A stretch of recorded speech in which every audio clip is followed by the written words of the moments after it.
we know that our causal bodies are as big as the whole universe. Essentially, at some level, we can probably identify the causal body with just the whole mother of the universe. But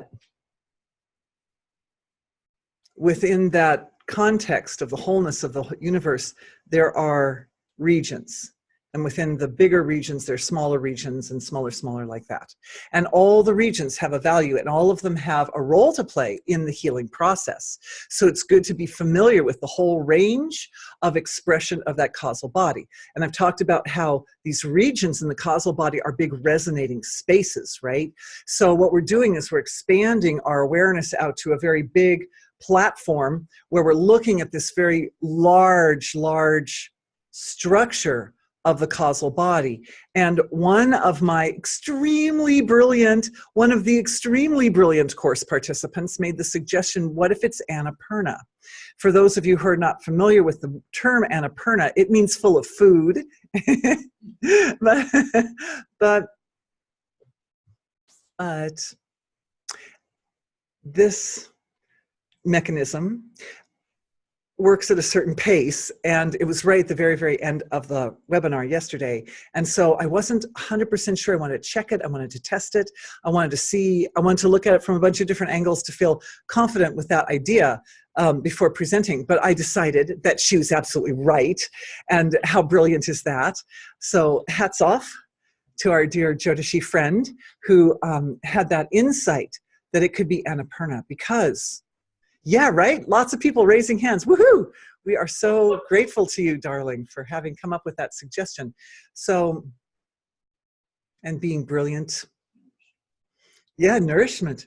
It's nourishment. And like on the mountain, Annapurna is a mountain. And on the mountain grow all the different foods, but also grow like medicinal herbs. You know, all the structures, all the forms of creative intelligence, which provide sustenance and nourish. And that role of the mother of all the plants and all the structures, even all the functions which we utilize to support our evolution and to support our highest health, they're all contained in the concept of that great mountain and the stability of that mountain and the cosmic reality of that mountain, that it's not just something that is like a mountain on earth, but it has a reality in the larger scope of our environmental structure. So what I'm doing is I'm just letting awareness settle down with that gentle intention for everyone to receive the download of the specific energy signature or identifying energy marker that defines Annapurna. And because it's experienced internally from a subjective point of view, it means that we can understand it in terms of ourself, that we all are Annapurna also. We all contain that value. We're full of food sometimes, right? We know that feeling, that full feeling. In this case, the coming of this presence is doing more than just providing access to this vast storehouse of information and knowledge. It's also creating a kind of sacred balance in the system and in the body with regards to our relationship with food. That's really important. And it's really important right now because our food supplies are controlled by large corporate, at least in America. I don't know if it's different in Europe, but in America, I think there are about 5 big suppliers that are responsible for all the food that we purchase in our stores. Unless we get it from our garden, it all comes from, you know, Tyson, or I don't know what all the different names of them are, but there's about 5 of them. And those resources or sources of food, at least in America, well, they don't have our best interests at heart. And so as a result, some imbalanced relationship with food has evolved.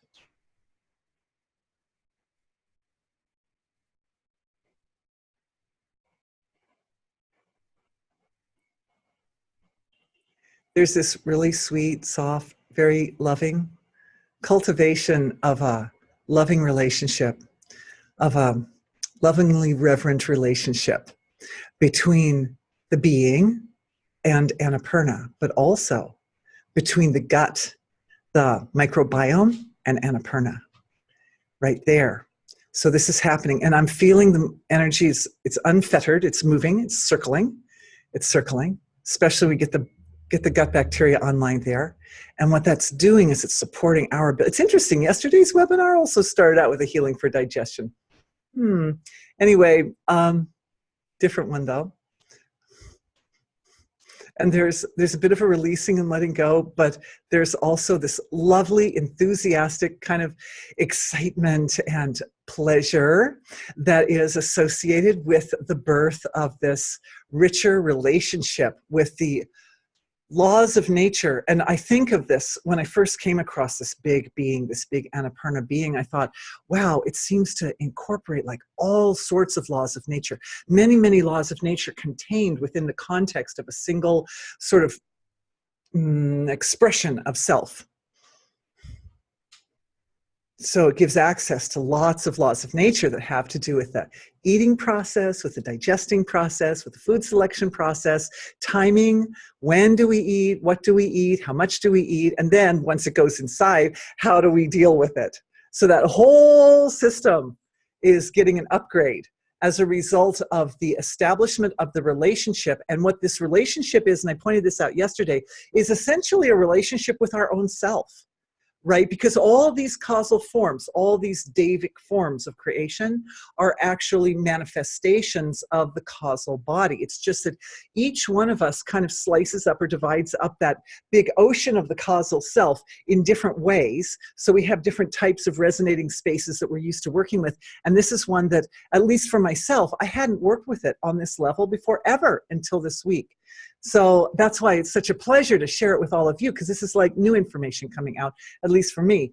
And as it comes out, it provides a resource for understanding oneself in terms of a multi-galactic structure. Our bodies are this big, I'm this big, but the being is infinite, unbounded, eternal, transcendental. So it can... What we're doing is we're kind of knitting together the continuum between the physical material level of self and that eternal level of self.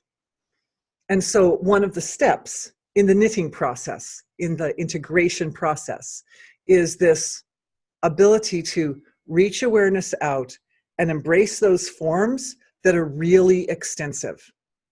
And this one, it's so sweet. It's so beneficent. It's so good. It's so good. It can be a resource for you. May it be a resource for everyone. One of the things I absolutely loved about the establishment of this relationship that I was going through, because, you know, I did it and then I kind of slowly was working with it for a few days before I got to you guys here, was how it activated my intellect. I enjoy having an intellect that works most of the time like I'd like it to, as I'd like it to, but there were horizons of intellectual functioning that were new to me, that involved the presence of intellect as a force and as a palpable structure, like I could feel it in my body. And that was really, it was really interesting to go through that experience, because once the awareness stretched open to such a big form, and it was possible to say, oh yeah, that's actually one of my big resonating spaces. Then I was just like sitting in samadhi, humming in that big resonating space. And I realized that it made orderly and restructured the way the mind utilizes that tool, the way the mind utilizes the tool of the intellect, and how the intellectual capacity heals the liver, for example, as an example, because there are certain organs in the body, and we just touched on this yesterday, but it's very important for upgrading everybody's healing capacity, which I believe is a title, Expanding Everyone's Healing Potential is the title of today's meeting, by the way, because that's an organ which is responsible for tremendously fine discrimination. Both the kidneys and the liver are very, and also the intestines, right? Also the gut, because we're doing a lot of sorting down there, but our microbiome is doing a lot of the sorting for us in the gut. But in the actual liver and the kidneys, those organs themselves are doing the discriminating and the sorting and the organizing.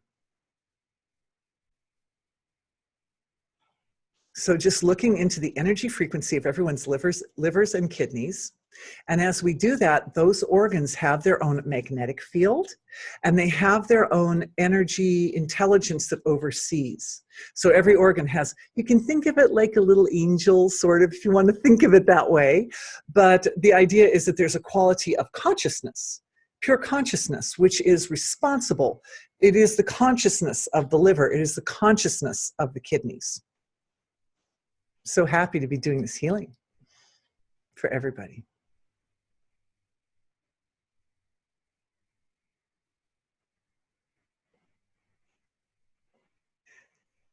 So one of the things that's happening is the very sort of vast intellectual capacity is channeling actually through the heart.